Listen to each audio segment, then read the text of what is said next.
Bonjour à tous et bienvenue sur Étoile Guidance. On se retrouve aujourd'hui pour l'énergie qui vous guide concernant nos amis poissons en signe solaire, ascendant, lune ou Vénus. Et comme d'habitude, conservez uniquement ce qui vibre avec vous. Allons-y, chers amis poissons, quelle est l'énergie qui vous guide? Oh, alors, on commence avec 10 de denier, 5 d'épée, 8 de denier, 4 de coupe. Laissez-moi un instant pour analyser tout ça. Alors, le 10 de denier. Donc effectivement, on est dans la potentialité, on est dans quelque chose qui va se construire davantage et qui va surtout fructifier. Quelque chose qui se stabilise. Avec un 10 de denier, on nous parle aussi par moment d'héritage, donc ça pourrait peut-être aussi rejoindre la notion de transmission au niveau du cadre familial. Mais avec un 5 d'épée, il y a peut-être une petite tension quand même qui apparaît dans cet alignement, dans ce désir de sécurité, dans ce désir d'ancrage quelque part aussi. Et pourtant, avec un 8 de denier et un 4 de coupe, on fait des efforts pour faire évoluer une situation dans laquelle on est arrivé en fait à saturation. Ok. Donc il y a peut-être bien un changement directionnel ici. Comme quelque chose que l'on vous aurait inculqué depuis toujours et qui vient entrechoquer à l'heure d'aujourd'hui, peut-être parce que ce n'est plus raccord avec vous, ce n'est plus raccord avec vos envies, avec vos perspectives. Et peut-être simplement que vous aspirez à autre chose. Je sens comme un désintéressement, c'est très particulier. On a le fou qui nous parle de liberté. Un besoin de spontanéité, de liberté, le besoin quelque part de laisser place à l'inconnu, de sortir un petit peu des sentiers battus. Waouh!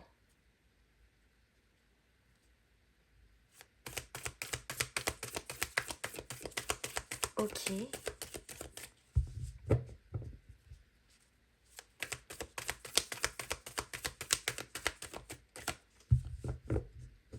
Vraiment comme si on avait fait des efforts dans une situation pour la maintenir, alors que cette situation, on sent intérieurement qu'elle est conflictuelle avec nous-mêmes. Je ressens vraiment un besoin de s'évader, de casser les codes, de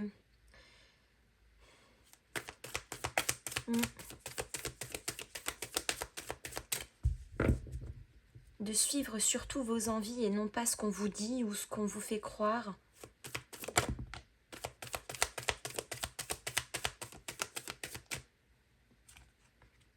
Waouh, oui, le 6 d'épée.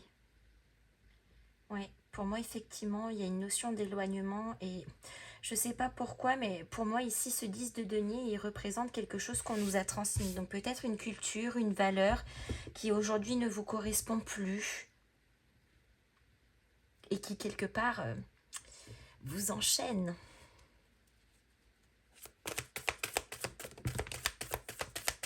Je pense que ça devait être quelque chose de contraignant, comme un sentiment d'obligation. As de bâton. Ouais, vous vibrez clairement autre chose. Hein. Vous vibrez, vous, un autre commencement. Il y a une nouvelle étincelle qui est en train d'émerger. L'étincelle de la liberté, l'étincelle d'une nouvelle direction, l'étincelle d'un changement au niveau de quelque chose. Je ne sais pas pourquoi j'entends les valeurs, les amis. Alors ne me demandez pas pourquoi, je ne sais pas, mais peut-être qu'il y a bien quelque chose qui se passe là-dessus, au niveau de la... peut-être de la transmission familiale. C'est très étrange.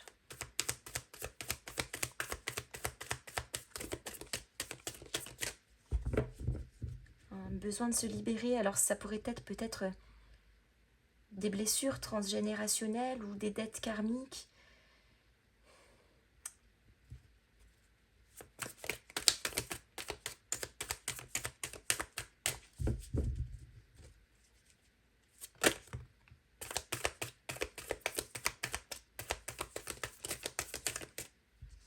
8 de denier, cavalier de denier. Ouais.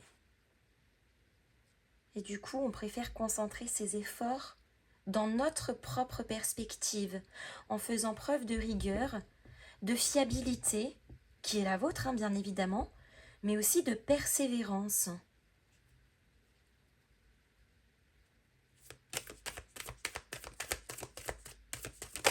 Il y a peut-être dans certains cas aussi le fait de s'éloigner de quelque chose, entre guillemets, qui est déjà structuré, très installé, très enraciné,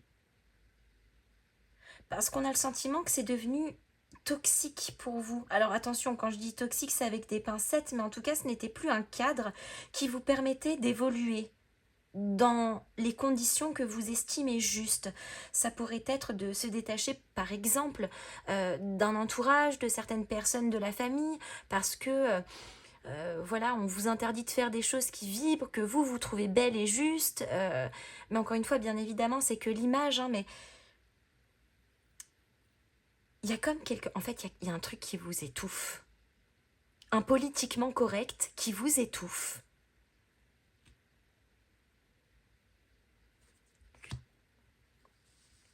Et là, on est clairement en train d'ouvrir les yeux avec ce 4 d'épée, sur un 4 de coupe en plus. On ouvre les yeux sur sa propre suffocation, je ne sais même pas si ça se dit, pardon, mais vous m'aurez comprise, dans la situation. On se rend compte qu'on n'en peut plus. Waouh! Elle est ouf, votre énergie, parce que je le ressens tellement fort, vraiment, pardonnez-moi l'expression, mais comme une overdose.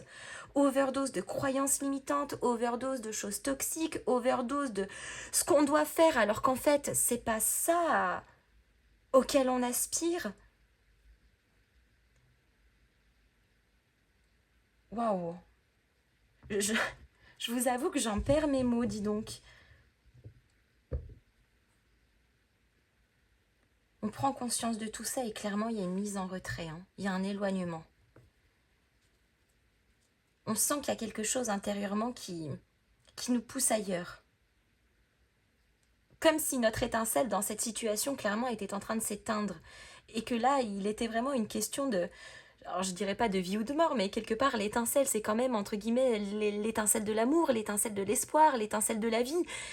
Si cette étincelle-là, elle s'éteint, qu'est-ce qui nous reste?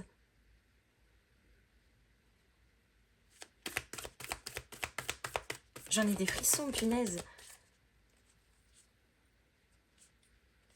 La reine d'épée. Vous choisissez votre liberté. Votre indépendance. Il y a des choses qui sont coupées ici, les amis, hein. Des énergies, des croyances, peut-être même des liens. Il y a des choses qui... On atteint le point de rupture. Et ce qui vous guide, en fait, c'est surtout ce besoin de détachement, ce besoin, j'ai presque envie de dire viscéral, de liberté. Ouais, la dualité, le choix dans les liens. Oui, oui, oui. Oh là là, j'ai des frissons. Ça me parcourt le corps jusqu'aux orteils.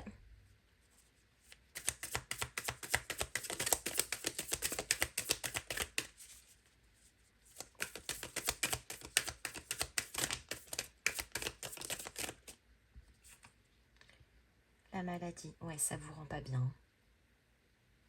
Ça draine, ça fatigue, ça nous rend vulnérables, ça nous déséquilibre. Ouais, et on s'en va. On arrête certaines choses, on quitte certaines énergies, certaines croyances, certaines personnes, peu importe, mais on va évoluer ailleurs.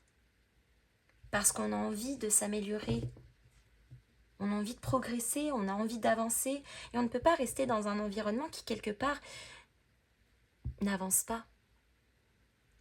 Ou peut-être même pour certains, nous tire un peu beaucoup vers le bas.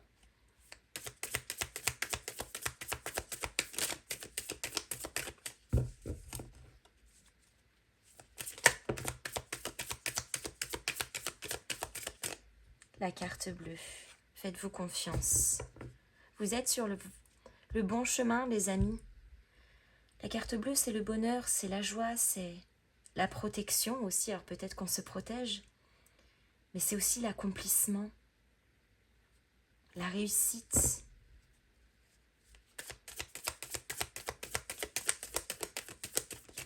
Je donne un autre exemple.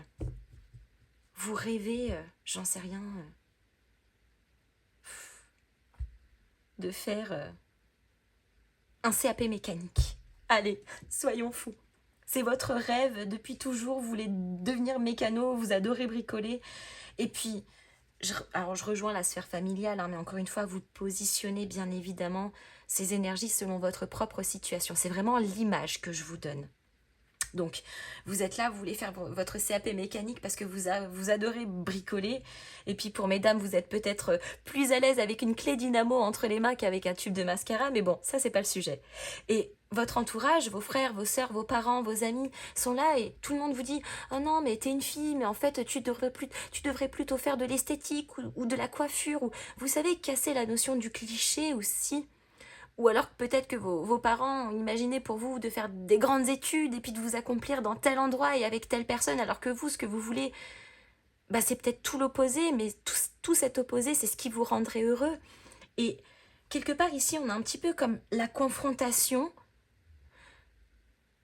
d'une position qui campe, qui ne vous entend pas, qui, quelque part, ne vous accompagne pas, ne vous soutient pas dans vos projets, dans le désir de votre accomplissement, de vous sentir bien, heureux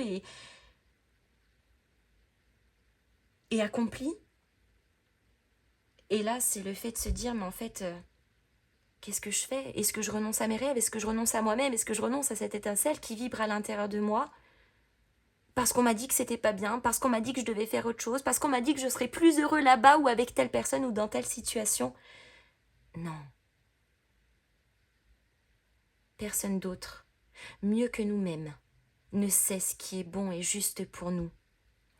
Les personnes qui nous entourent, les situations, peuvent nous donner bien évidemment leur avis, hein. Ça ne les empêche pas d'échanger avec nous, parfois de faire part de leurs inquiétudes aussi, parce que des fois c'est des inquiétudes que nos proches ont, mais parfois c'est du politiquement correct, parce qu'on nous a dit que c'était bien de faire comme ci et pas bien de faire comme ça, parce qu'après sinon tout le monde va nous regarder et puis tout le monde va nous juger. Mais fuck off, fuck off. Pardon, mais il y a vraiment, en fait, vous envoyez valser, mais parce que vous sentez que votre bonheur est ailleurs. Et vous allez le chercher, ce bonheur-là. Et j'ai presque envie de dire qui vous aime profondément, sincèrement. Amis, frères, parents, sœurs, peu importe, conjoints, voisins, on s'en fout. Mais les personnes qui réellement vous aiment vous accompagneront toujours dans vos choix. Ils exprimeront parfois leur peur, parce qu'ils s'inquiéteront pour vous, mais ça sera toujours avec bienveillance. Ne laissez personne dicter, guider vos choix, vos pensées, vos envies, vos rêves, parce que tout ça, ça n'appartient qu'à vous. Et on sent, encore une fois, je parle avec mes tripes et avec beaucoup de conviction, mais on sent ce besoin viscéral de liberté. Vous m'en donnez chaud, les amis.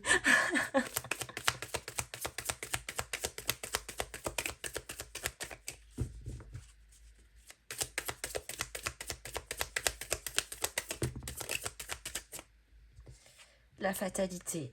De toute façon, c'est destiné, c'est écrit comme ça. L'inévitable est de toute façon inévitable. Voilà. Hors de question de rester dans la résignation, dans la contrainte, dans l'imposition des codes sociétaux, familiaux, peu importe. C'est nous qui sommes le maître de notre destinée. L'univers vient bien évidemment nous apporter des petits coups de pouce de temps en temps, mais nous sommes nos propres choix, les amis.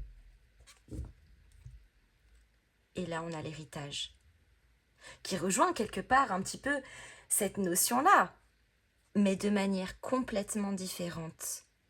Parce qu'on est capable de prendre les acquis que l'on trouve justes et bons, et de les mettre à notre propre contribution.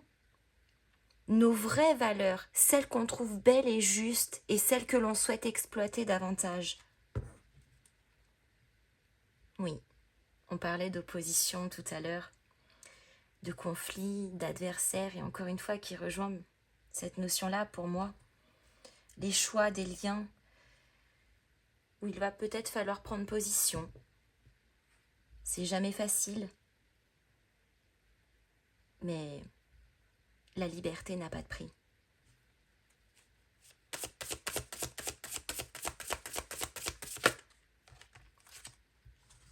Punaise, votre tirage, les amis.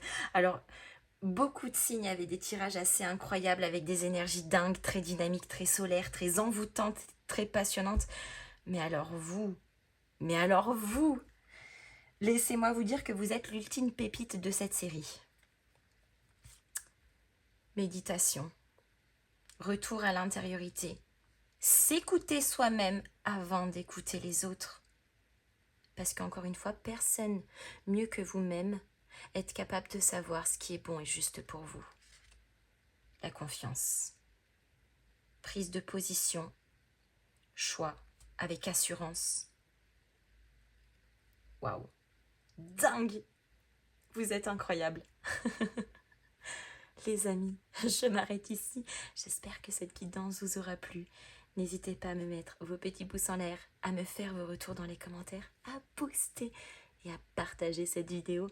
Et en attendant, je vous fais à tous de gros bisous et je vous dis à très bientôt.